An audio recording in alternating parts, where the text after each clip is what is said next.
diario.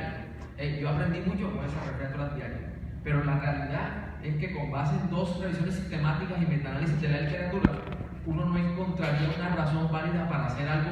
Bueno, yo creo que no hay nada rutinario en la vida que esté justificado. Ese es mi concepto. Ninguna rutina está justificada, eso pienso yo. Pero bueno, lo que nos dice esta revisión sistemática, estos 2 metaanálisis, es que no se justifica. El sentido común le dice a uno que si el paciente está estable y los elementos del monitoreo dicen que no ha habido ningún cambio, pues no se la haga. Las recomendaciones de la Sudamericana de Radiología es fundamentalmente que si el paciente tiene algunos cambios, o sea, se desaturó, los signos vitales cambiaron, hay algún elemento del monitoreo clínico que dice que cambiaron las cosas, debo tomar la placa, si no, no.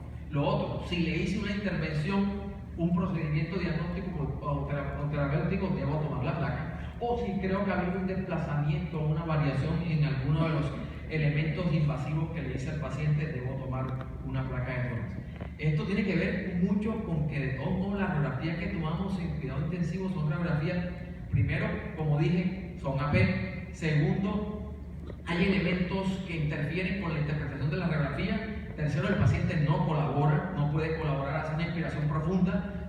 De pronto con el ventilador uno podría abstraerse de eso.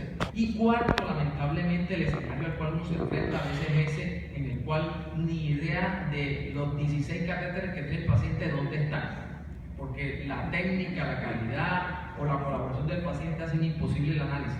Las próximas diapositivas las voy a pasar rápido porque el doctor Julián magistralmente nos enfocó en los elementos de invasión, pero quería mostrarles, bueno, que a veces nos pasan estas cosas en las cuales este es un evento adverso que ocurre con frecuencia en la intubación selectiva y ocurre una atelectasia de todo el pulmón izquierdo, y a veces cuando no notamos esto, ese tubo ahí colocado termina produciendo una atelectasia del lóbulo superior derecho también, porque el orificio de apertura del lóbulo superior está muy cerca de allí, y entonces el paciente termina ventilando solamente con 2 lóbulos. Hay que tener cuidado con esto porque la recomendación, como bien decía el doctor Julián, es que el tubo queda a 4 centímetros de la carina. El otro aspecto que debiéramos evaluar es si el balón está muy inflado o no, y hay que evaluarlo porque estas consecuencias las tiene que operar después el doctor de Molina, y no es fácil tener que operar esas lesiones de laringe y tráquea por un tubo orotraqueal o una cánula de traqueotomía sobredistendida. Este es una sonda orogástrica colocada muy bien distalmente sobre el lóbulo inferior derecho. Obviamente eso también es un evento adverso. Y este es un evento perverso en el cual se colocó la sonda, no se verificó dónde estaba, y esto es alimento en el pulmón derecho y en el pulmón izquierdo. Esta sonda entró, difícilmente uno hace una bronquioscopia, le queda tan fácil. Tráquea, bronquio fuente izquierdo, bronquio fuente derecho, segmento. Si uno va a hacer un lavado bucal a veces no llega tan bien ahí. Bueno, esa es una sonda. Y esto otro es otra complicación grave que a veces ocurre. Esto es mucho menos frecuente. Es una sonda orogástrica que obviamente el trayecto le dice a uno en una placa que está mal puesta, pero cuando sacaron la sonda, miren la catástrofe, que además de la sonda mal colocada, un neumotórax casi que a tensión en este paciente. Entonces son complicaciones inherentes a la colocación de sus catéteres. En cuanto a catéteres centrales, ya él nos había mencionado, aquí no me detengo mucho, este es un asa antes de entrar a la cava superior. Esta también tiene otra asa, probablemente por una alteración anatómica a nivel de las ácidos. Este es un catéter muy colocado muy abajo y que va a provocar probablemente arritmias en el paciente, está prácticamente en ventrículo. Y una complicación, estas complicaciones a veces uno se pregunta si es que son poco frecuentes o no las detectamos a tiempo. Esta es una complicación que ya el doctor Julián mencionó, pero quiero traerles el caso porque cuando ustedes como radiólogos o como médicos vean que hay un catéter por encima de la clavícula, ese es un signo para pensar que está en la arteria. O sea, eso no debe estar nunca por allá arriba. Cuando el catéter pasa por encima de la clavícula o cuando sobrepasa la línea media, piensen en la posibilidad de que el catéter no esté en la vena, en el tracto venoso, sino que esté en un tracto arterial. Puede parecer fácil decir, ¿cómo voy a diagnosticar yo un catéter arterial por radiografía? Cuando el clínico debe ser capaz de discernir que el chorro de la arteria es diferente al chorro de la vena. Pero en un paciente crítico, desaturado, hipotenso, no es tan sencillo decir que funcione una arteria o funcione una vena. Y lo otro, no tengo la diapositiva, pero les juro que nos pasó una vez, hace unos 12 años, un paciente que canalizamos una vena central. A mí me gusta hablar de las cosas malas y no de las buenas que nos han pasado. Eso es una vena central, el paciente tenía un politrauma, tenía un tubo de tórax, y el paciente le comenzamos a transfundir porque tenía 4 de hemoglobina.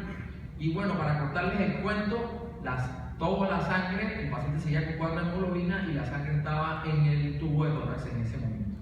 O sea, el catéter estaba en la pleura y no se detectó por radiografía. La única forma de detectarlo fue que afortunadamente el paciente tenía un tubo de tórax, si no, no hubiera sido fácil. Y bueno, eso es lo que pasa aquí.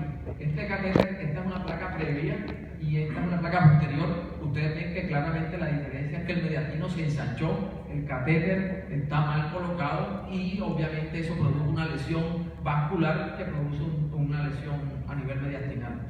Algo parecido aquí. Entonces, cuando uno se enfrenta en radiografía a un paciente con un catéter central y hay un derrame pleural, por lo menos habría que considerar la posibilidad de que el catéter esté en pleura. Y mientras más líquido pleural haya ahí y esté infundiéndose el paciente con elementos formes de la sangre o solución salina, hay que pensar en la posibilidad de que el catéter esté en pleura y no en estructuras vasculares. Este es otro evento adverso de un catéter arterial pulmonar. Como bien decía el doctor Julián, el catéter arterial pulmonar cada vez se pone menos, pero debe quedar a 2 centímetros de la línea media. Si está más afuera de eso, está demasiado colocado. Y en este caso, claro, al hacer la punción se hizo un neumotórax y el catéter y se generó, prácticamente esto genera un taponamiento cardíaco. De las complicaciones más frecuentes de un paciente en cuidado intensivo esté intubado o no son las atelectasias. Sea un posoperatorio o no, o un politrauma, son las atelectasias. El 80 y pico % de las atelectasias son basales.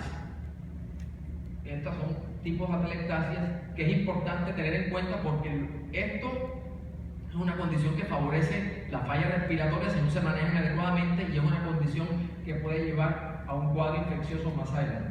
Obviamente hay otro tipo de atelectasias como esta, que cuando uno se enfrenta a esta radiopacidad y no tiene la contraparte del TAC, le queda la duda de si, obviamente aquí hay una ganancia de volumen, ¿cierto? Uno tendría que decir que hay un derrame pleural, porque la tráquea está desviada, el bronquio fuente derecho está aquí y ya no se ve, entonces no quedaría claro si además de atelectasia, de derrame pleural, hay atelectasia. El TAC nos dice claramente el derrame masivo y el colapso pulmonar que hay ahí asociado.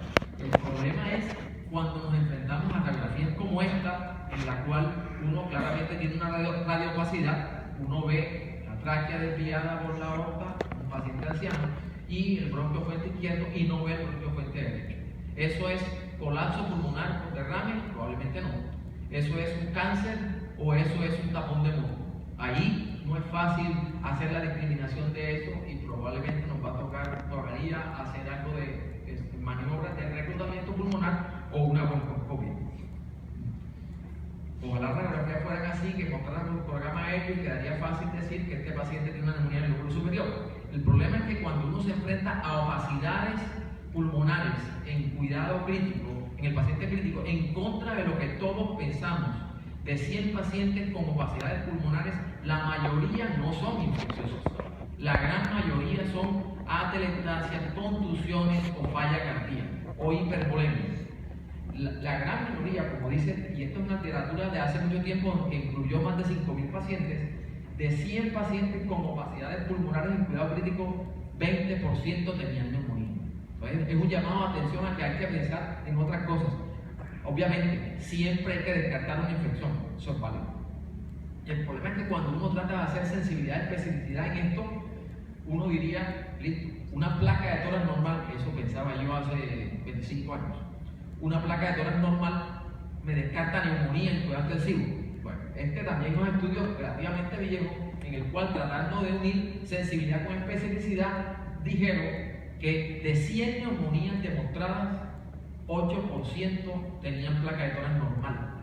Entonces, uno puede ponerlo como quiera, ¿cierto? La placa de tórax es un examen no invasivo, poco problemas de radiación, etc. Entonces, alguien podría decir que un examen que tiene 92% valor predictivo negativo es un examen aceptable. cuando no estoy invadiendo al paciente ni nada. A uno le preocupan los 8 pacientes que les dije que no tenían neumonía y que con una placa de tórax tienen neumonía, que solo se lo diagnostico con un TAC. Eso es algo a discutir, sobre todo cuando la neumonía en cuidado intensivo tiene una mortalidad que puede llegar al 50%. Pero bueno, cuando uno se enfrenta a estas opacidades y tiene pacientes con esta sonda colocada aquí, que está prácticamente en el esófago, no está en el estómago, debe considerar la posibilidad de una broncoaspiración o una neumonía aspirativa. O también así. Claro, el problema es que en el lóbulo superior no me queda fácil la placa de tórax.